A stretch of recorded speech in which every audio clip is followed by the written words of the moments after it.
This movie is about the time when Jesus used to guide people through his teachings in the streets of Jerusalem. Welcome to Magician Recaps Explains. Let's continue with the story. At that time there is a man named Clarence, who is participating in a chariot race with his best friend Elijah.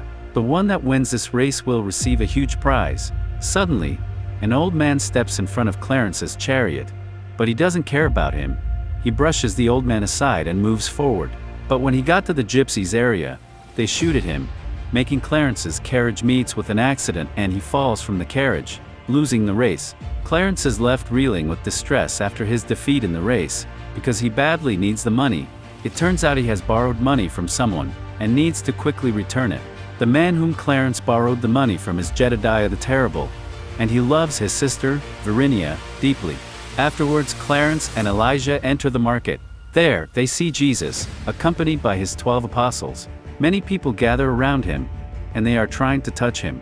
Upon seeing Jesus, Clarence is deeply impressed and touched.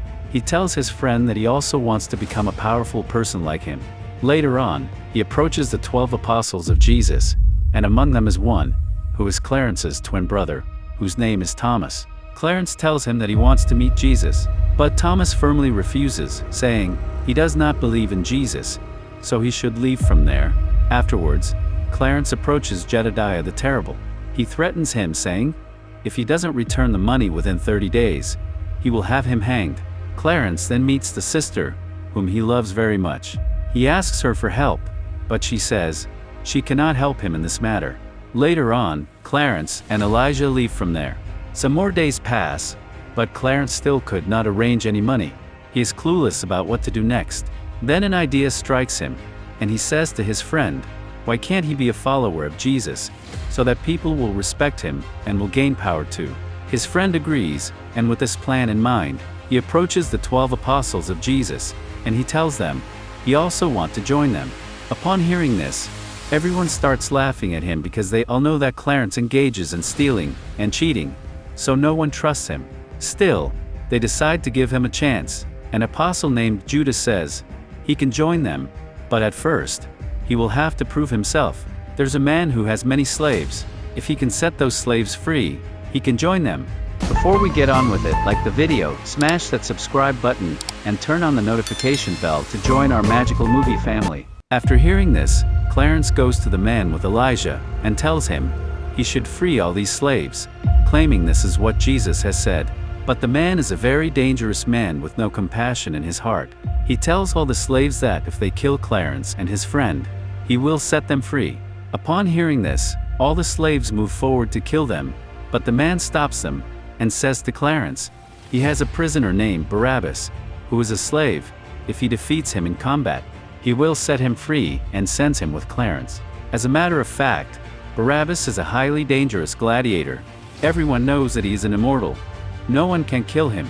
Afterwards, a battle begins between Clarence and Barabbas. Clarence finds himself unable to stand firm in front of Barabbas, but then, he uses the broken blade of his sword to reflect the sunlight into Barabbas' eyes, momentarily blinding him. He swiftly places his sword at Barabbas' throat, and defeating him. After that, the slave master let Barabbas go, but deep down he's in pain. Clarence walks up to the apostle with Barabbas, and he says he has managed to set the guy free. But even then, he isn't accepted as an apostle, because his brother says he lacks faith in God, and he can never be part of their group. Upon hearing this, Clarence gets angry. He tells his brother, when he should have been taking care of their elderly mother, he left everything behind, and came here. He leaves the place. Actually, Clarence has no faith in Jesus at all, not even in Adam. He believes that Jesus deceived people with tricks, and now, he decides that he will also learn such tricks to make people foolish, and become a powerful and respected person himself, whom everyone will trust. Therefore, Clarence sets out with his friend and slave Barabbas to meet Mother Mary and Father Joseph. However, on the way, they are stopped by Roman soldiers who demand their documents. But these guys do not have any documents? Actually, these soldiers are searching seriously for Jesus, but somehow, all three manage to escape with their lives from there. Barabbas tells them no one can kill him because he is immortal. There is no effect of a sword on his body. But Clarence and his friend do not believe his words. Afterwards, they reach Mother Mary and Father Joseph, where Clarence says to Mother Mary, he wants to learn all the tricks of Jesus, and Mother Mary says that Jesus does not perform any tricks. People believe in him because what he does is true, but Clarence does not believe her words, and he leaves from there. Later on, Clarence performs a trick by making his friend blind in front of everyone, and then using his power to restore his sight. Everyone is astonished to see this, but they are unaware that it's a deception. After that, Clarence takes his friend to another place where he guides him with the help of a walking stick, and then he restores his friend's feet. At one point, he lays his friend on the road as if he was a dead body, and then he resurrects him. People begin to trust him entirely, and they start giving him a lot of money, which results in him accumulating a significant amount of wealth. Along with this, now that people have faith in Clarence's miracles, and many people start considering him as a son of God. Some time later, his brother Thomas comes to him and says, what he's doing is totally wrong, and he needs to stop. But Clarence doesn't listen to him, and he adamantly opposes his advice. After this, his brother leaves from there, but Clarence knows that what he is doing, actually it's wrong. So somewhere deep down in his heart, he feels guilty. He then takes all the money he has, and goes to the man who owns many slaves, the same man from whom he had freed immortal Barabbas. After giving all the money to that man, he convinces him to free all the slaves. He then goes to meet his girlfriend. He tells her that everything she has heard about his miracles so far was a deception. I lied to people to make them foolish to earn money, and save himself from her brother. But now, he has truly changed, and wants to be with her. Meanwhile, the Roman soldiers disguised as they continue to search for Jesus and his parents, they reach Mary Magdalene, and upon reaching her, they begin to attack her. Seeing this, Clarence's friend can't bear it and intervenes, stepping in between to protect her. But now, Jesus has also arrived at the scene. He raises his hand, and as soon as he does, all the stones in the air stop in their tracks. After that, he frees her, and merely with his touch, he heals all her wounds. Clarence's friend, and all the people present there are astonished to see this. After this, Clarence's friend approaches him, and tells him everything. But Clarence still doesn't believe his words, and says that it must be some kind of trick. In the evening, Clarence goes to a party where his girlfriend Verinia comes to meet him. After a while, he notices that Verinia is not around. When he goes outside, he sees that Verinia's brother is there to apprehend him because Clarence has not returned his money yet. Clarence realizes that Verinia has betrayed him. But before Verinia's brother can catch him, Roman soldiers arrive there because Clarence has claimed to be the Son of God. Although Barabbas and his friend want to help him, but Clarence knows that their lives are in danger, so he entrusts himself to the Roman soldiers. Later on, Clarence is brought before the general of the Roman Empire, and Clarence reveals that he is not a son of God, and was just fooling people. But the general says that you must walk on water. They uncover the lid of a pond, and then he instructs Clarence to walk on it.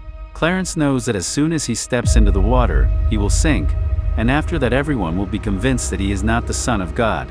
So, he starts walking on the water. But the surprising thing is that he doesn't sink into the water. Instead, he starts walking on the surface of the water.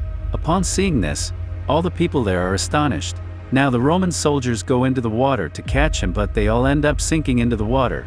Now the general realizes that Clarence also possesses some power. Therefore, he orders that Clarence be locked up in the dungeon, and that he will be crucified. Actually, the people of the Roman Empire were killing individuals who claimed to be the Son of God themselves. And this is precisely why they were seeking Jesus and his apostles, because everyone was talking about their miracles. And now Clarence is locked up in the dungeon, but word spreads everywhere that Clarence was seen walking on the water. There, his brother Thomas comes to meet him in the dungeon. Thomas says he should forgive him because he left him and their mom alone. Clarence forgives his brother and tells him to take care of their mother after him. Here, Verinia also comes to meet him and tells him that she didn't tell her brother about him, but her brother's people were tracking me, so they reached him. Clarence once again says he wants to marry her. Meanwhile, we see Jesus. In front of him comes the same old man whom Clarence had knocked down with his chariot. Actually, he's a beggar. Jesus gives him a coin, and as soon as the coin touches his hand, it starts multiplying, which makes him have a lot of money. He then undergoes a makeover and completely changes himself. Now he even looks like Jesus himself. He then starts throwing money at people, which makes the soldiers of the Roman Empire here think that he is also a son of God, and the soldier arrests him as well.